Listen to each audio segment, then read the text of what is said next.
पद गाहु सीता, करती न चरण परस अति भेदा, करती न चरण परस अति भेदा।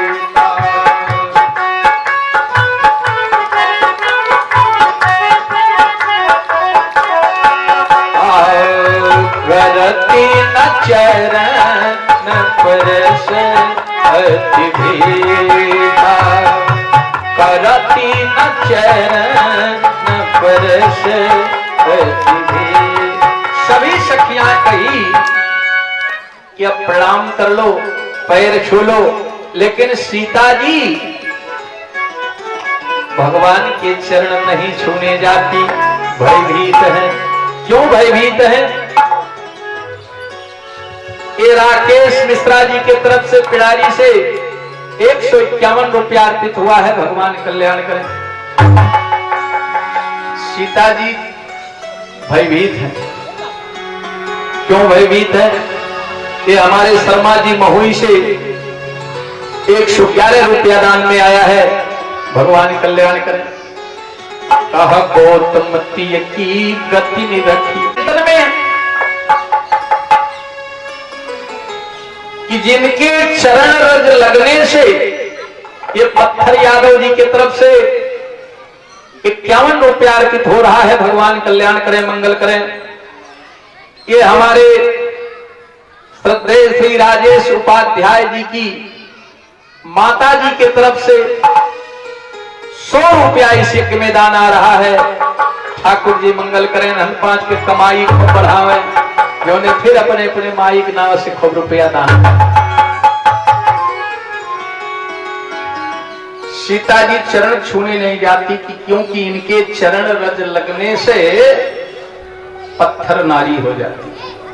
उस समय सीता जी अपने 8 उंगलियों में पत्थर की नग लगी हुई अंगूठियां पहनी थी।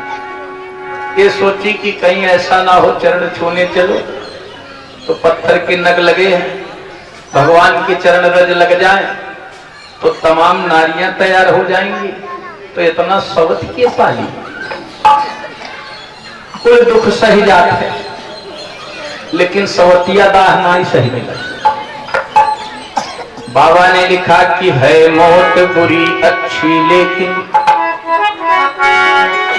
है मौत बुरी अच्छी, लेकिन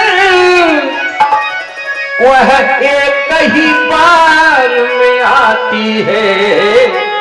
और मौत से सबक 100 तरह बुरी, छाती दिन रात जलाती है। सबक 100 तरह जलाती है, मौत से सबक 100 तरह बुरी, छाती दिन रात जलाती है। से सबक 100 तरह छाती दिन रात जलाती है। कोई बंदूक उठा के गोली मार दे, प्राण निकल जाए, अच्छी बात होती है, लेकिन सवतिया दाह बड़ा कठिन होता है। ये तो वहां सही जाए। इसीलिए सीता जी चरण छूने नहीं जाती। दूसरा कारण है कि चरण छूने ये क्यों नहीं जाती? इसलिए नहीं जाती है कि जैसे महाराज ने प्रतिज्ञा किया था कि जो धनुष उठा करके तोड़ देगा उसी के साथ सीता का विवाह होगा, तो अब तो धनुष टूट गया। बाबा ने लिखा कि टूटत ही धनु भयउ विवाह। जैसे धनुष टूटा तो समझो विवाह हो गया। इसलिए सीता जी सोचती हैं कि अभी इस भरी सभा में इनका चरण छूने जाऊंगी तो लोग कहेंगे इतना पति से मिलने के लिए उतावली हो गई थी कि जरा सा भी शर्म नहीं की और ये प्रणाम करने चली है। इसलिए सीता जी प्रणाम करने नहीं जाती। और विदेहराज जनक ने कहा कि महाराज आप दोनों भाइयों ने तो मुझे कृतकृत्य कर दिया, मोहि कृतकृत्य इन दो भाई। कृतकृत्य का मतलब क्या होता है? कृतकृत्य का मतलब होता है कि जीवन में अब कोई भी काम करने को बाकी नहीं रह गया है। जब हम आप अपने सारे कार्य को पूर्ण कर लेते हैं तो कहते हैं कि अब हम कृतकृत हो गए, अब हमें कोई काम करने को बाकी नहीं रह गया है। बेटवा के बियाह कई लहली, बिटिया के बियाह कई लहली, 4 हाथ घर बनवा लहली, 10 बीघा खेत खरीद लहली, अब हमें कुछ करने की जरूरत नहीं है। तो हमें तो इन्होंने कृतकृत कर दिया। लेकिन महाराज यथा वंश व्यवहार के अनुसार जिस तरह से शादी होती है उस प्रकार से बारात बुलाई जाए, विवाह किया जाए। पत्र लेके दूत जाता है अयोध्या में। महाराज चक्रवर्ती सम्राट पुष्पक दूत को देखे, पत्र पढ़े तो तुरंत इन्होंने कहा कि भैया कहूं कुशल दो बार।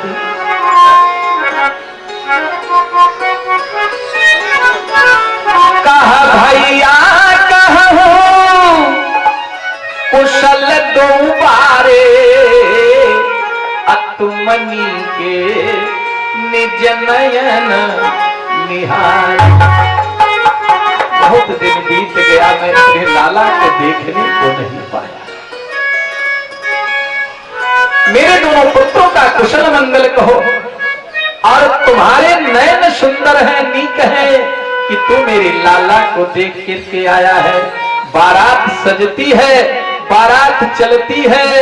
बाबा ने लिखा कि सकल भांति सब साजू समाजू और सम समधि देखूं हम आजू। समसमधि बराबरी के।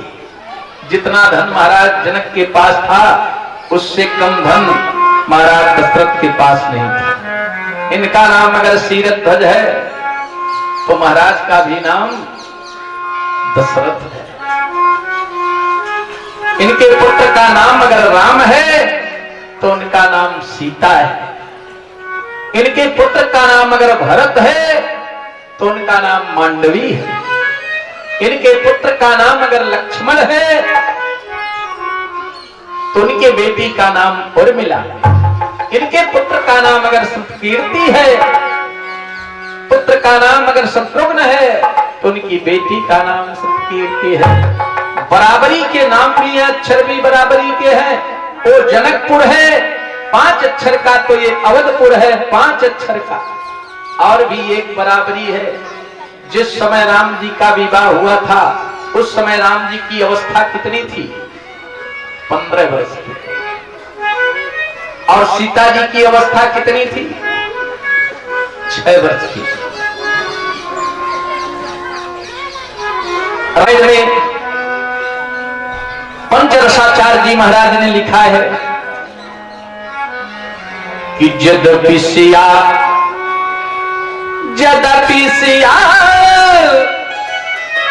हट बरस सुहाई, अतदपि लगति श्यामा सर साई। सीता जी की उम्र कितनी है? 6 वर्ष की। लेकिन माता पिता अपनी बिटिया का विवाह कब तैयार होते हैं करने के लिए? कि माता पिता के सामने कभी बेटी जाती नहीं है। आड़ से ही रहती है, छुपके रहती है पिता से।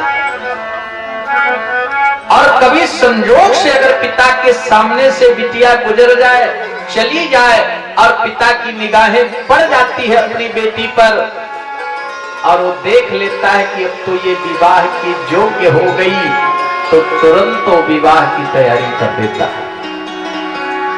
यद्यप सीता जी की अवस्था 6 वर्ष की थी, लेकिन विजयराज जनक के नेत्रों के सामने से सीता जी जब गुजरी तो इनके नेत्रों में दिखाई दिया ये 6 वर्ष की नहीं है, ये तो 15 वर्ष की अवस्था वाली लग रही है।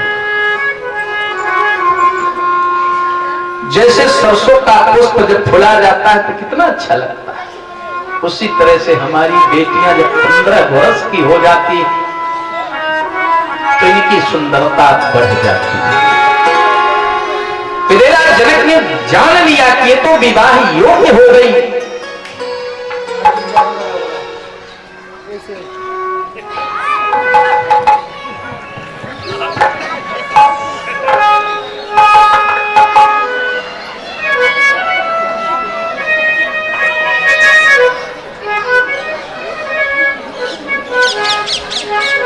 थोड़ा बहुत पी ले 101 रुपया बिलबनमा से अर्पित होता है। ठाकुर जी मंगल करें, कल्याण करें।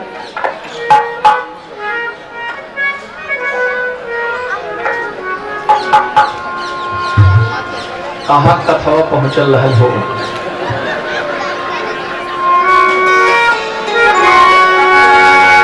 एक खड़बड़ बाबू की तरफ से 51 रुपया अर्पित हो रहा है। भगवान कल्याण करें।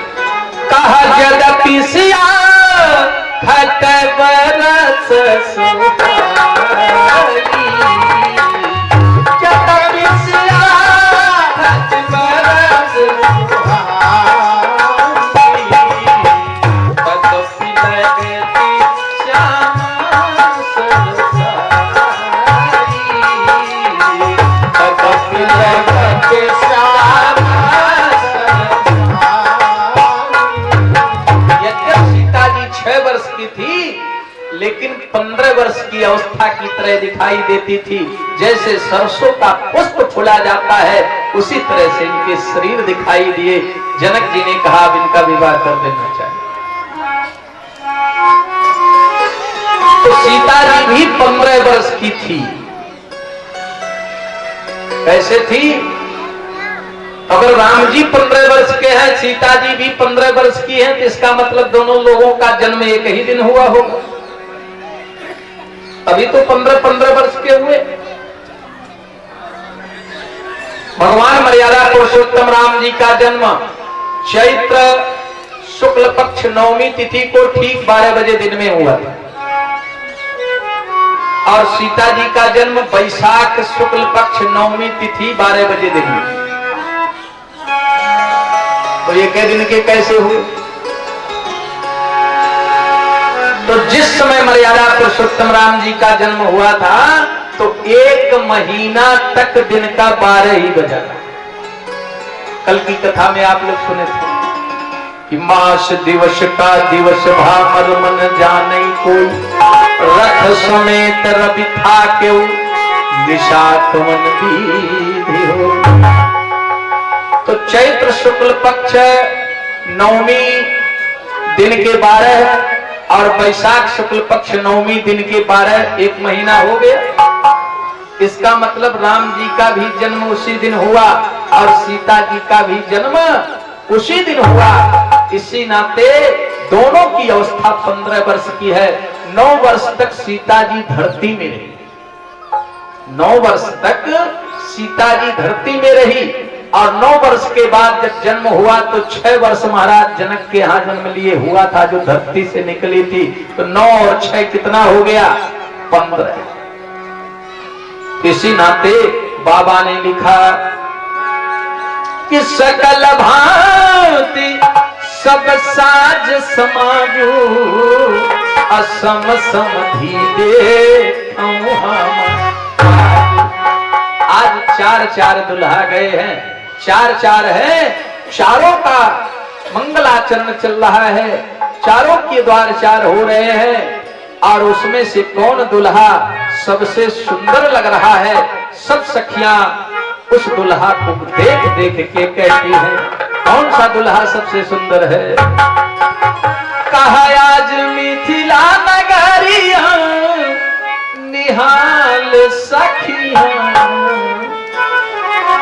आज मिथिला नगरिया निहाल सखिया, चारों दुल्हा में बड़का कमाल सखिया, चारों दुल्हा में बड़का कमाल सखिया, चारों दुल्हा में बड़का कमाल सखिया, चारों दुल्हा बड़का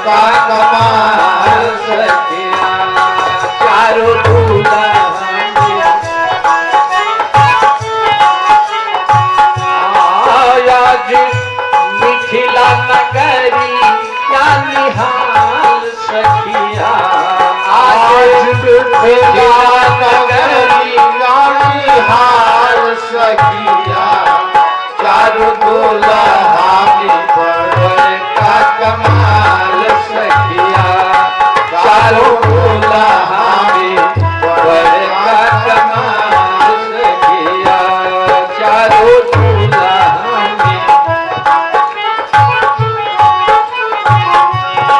चार चार दुल्हा, लेकिन उसमें सबसे कमाल का दुल्हा कौन है? हमारे राघव हैं, मर्यादा पुरुषोत्तम राम है। बड़े धर्म के अनुसार वेद ध्वनि के साथ भगवान के विवाह संपन्न होते हैं और भगवान कलेवा करने जाते हैं। प्रेम से बोलो भक्तवत्सल भगवान की जय। हरस रुचिर व्यंजन बहुभांति एक एक रस अगणित भांति कहा जेवत देहि मधुर धुनिकारी अलय लय नाम पुरुष और नाम।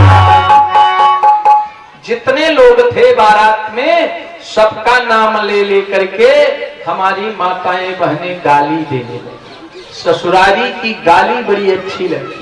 वैसे के गरियावत देखा माफ काटेंगे, लेकिन ससुरारी में चाहे जितना गाली सुनने को मिले बड़ा आनंद मिलता है।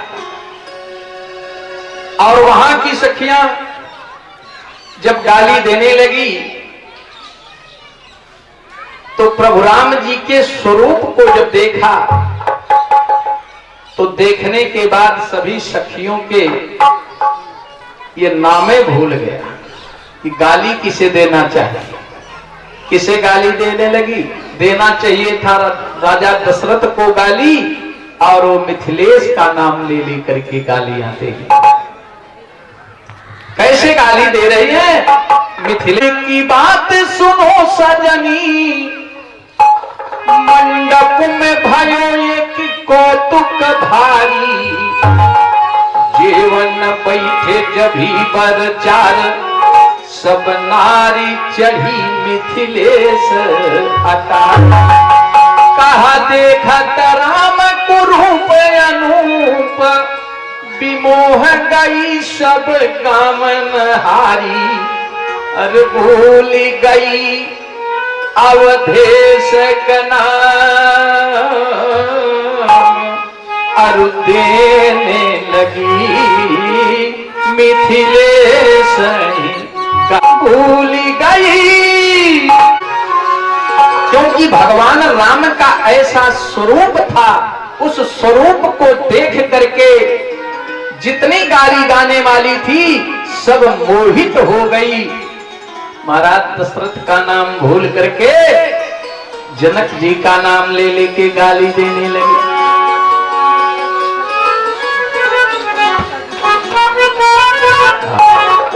ये हमारे श्रद्धेय श्री पवन पांडे जी की माता जी की तरफ से 251 रुपया भगवान के विवाह में अर्पित हुआ है। ठाकुर जी मंगल करें, कल्याण करें। ये देवी जी की तरफ से विद्या सहायक पांडे जी के घर से 101 रुपया अर्पित हो रहा है। ठाकुर जी मंगल करें, कल्याण करें। कैसे मोहे भगवान, बाबा ने लिख दिया, कहा मोहि लेल सजनी हमरो मनमा, पहुनमा राघो मोहि लेल सजनी हमरा मनवा, ओ पहुनमा राघो मोहि लेल सजनी हमरा मनवा, ओ पहुनमा अरे हो पहुनमा राघो, अरे हो पहुनमा राघो, अरे हो पहुनमा राघो, अरे हो पहुनमा राघो, मोहि लेल सजने हमरो मनवा पहुनवा राघो मोहिलेला सजनी मोरा मनवा हे पहुनवा मोहिले सजने हमरो मनवा पहुनवा राघो मोहिले सजने मोरा मनवा सब लोग बोलिए धानी धानी किशोरी मोरी लहलू सनहिया जोरी धानी धानी किशोरी मोरी लहलू सनहिया धानी धानी किशोरी मोरी लहलू सनहिया जोरी धानी धानी किशोरी मोरी लहलू सनहिया रे भाले भाले मुख पर चंद्रमा हो पहुनवा राघो भाले भाले मुख पर चंद्रमा हो पहुनवा राघो मोहिला चंद्रमा हे पहुनवा मोहिले सजने हमरो मनवा ओ पहुनवा राघो मोहिले सजने हमरो मनवा ओ पहुनवा मिथिला के मान सरोवर मंडप अति पावन सुंदर मिथिला के मान सरोवर मंडप अति पावन सुंदर ताही बीच हंसा तो हंसिया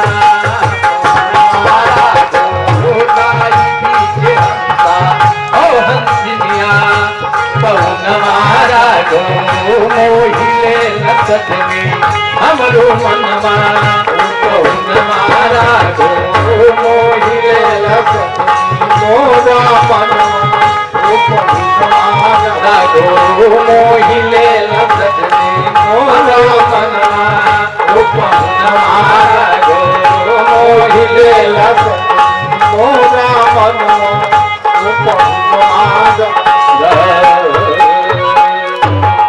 बोल दो राजा रामचंद्र की। इन्होंने देखा और देखने के बाद ऐसी मोहित हो गई कि मिथिलेश को ही गाली देने लगी। हमारे आपके यहाँ तो बारात आती है तो क्यों पदे नहीं की औरत बिना पदे के धुत हाथी, लेकिन पद किसका है?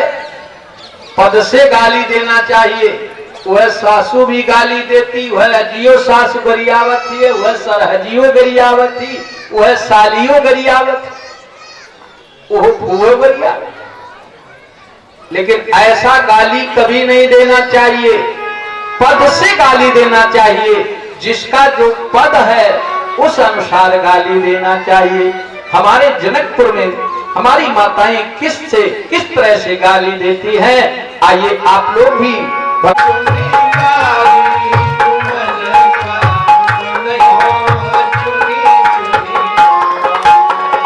हो मैं चुनी चुनी गारी कुमल का, कई हो मैं चुनी चुनी गारी, कई हो मैं चुनी चुनी गारी कुमल का, कई हो मैं चुनी चुनी गारी।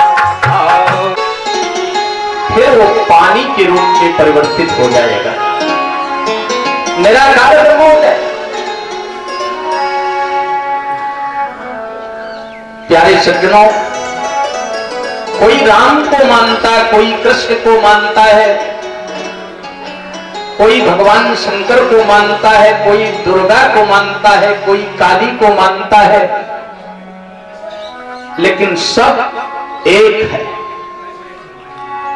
जैसे आप लोग सोना देखे होंगे,